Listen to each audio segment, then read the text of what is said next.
Pemirsa, unjuk rasa tolak kenaikan BBM di Ternate ricuh. Massa yang tergabung dalam aliansi mahasiswa menggugat berakhir anarkis. Akibatnya, satu polisi korban mengalami luka sobek di kepala terkena lemparan batu. Inilah detik-detik aksi anarkis yang terjadi dilakukan mahasiswa di Ternate pada Senin sore. Massa berteriak dan bergerombol menyerang salah satu anggota Intel yang sedang mengambil rekaman video aksi.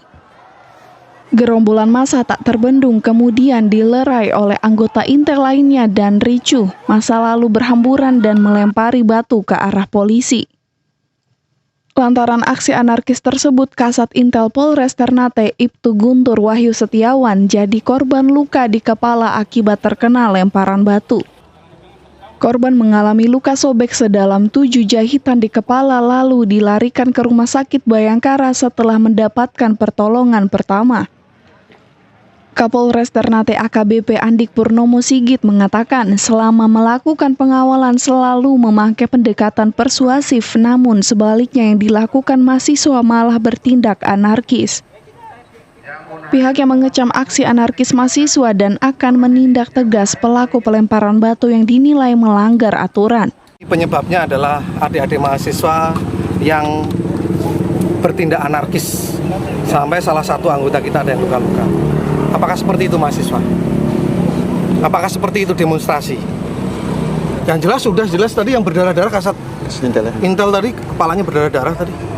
Jadi diduga bukan diduga, pasti pelakunya siapa lagi? Ya kalau kita tidak tegas kita sudah kasih tahu dengan jelas pada mereka. Saya sudah himbau dan lain-lain, Kasat Bimas dari awal sudah himbau. Tapi kalau mereka tetap anarkis melanggar aturan bagaimana? Ini adalah kita menjaga, kita sama-sama menjalankan undang-undang. Untuk tindak lanjut pelemparan tadi, jelas kita proses, kita lihat ini ya, kesalahannya, kadarnya dan lain-lain. Aksi yang berakhir ricuh ini, polisi mengamankan 15 orang massa aksi dan 1 unit mobil pickup bermuatan sound system yang dipakai massa saat berorasi. Sementara akses utama jalan menuju Bandara Babullah Ternate yang sempat lumpuh sudah kembali normal.